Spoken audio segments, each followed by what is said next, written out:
ரூபாய் நோட்டு விவகாரத்தில் முன்னாள் பிரதமர் மன்மோகன் சிங்கை காங்கிரஸ் கட்சி கட்டாயப்படுத்தி பேச வைத்திருப்பதாக மதிமுக பொதுச் செயலாளர் வைகோ குற்றம் சாட்டியுள்ளார்.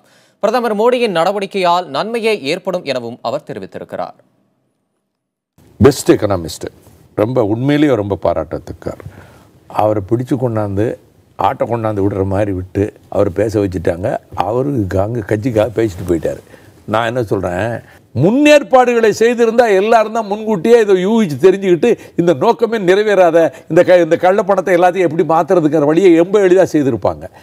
சிரமம் இருக்குது, இல்லைன்னு சொல்லலை. மக்கள் சிரமப்பட்டாங்கன்னா மற்றதில் சிரமப்படலையா? வெள்ள காலத்தில் சிரமப்படலையா? யுத்த காலத்தில் சிரமப்படலையா? ஒரு யுத்தம் மூழும்போது மக்கள் சங்கடப்படலையா?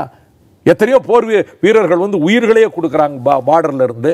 அதுபோல் சங்கடங்களை மக்கள் ஏற்றுக்கொள்ள வேண்டி வருவது ஒரு நெடுங்கால ஒரு நன்மைக்காக.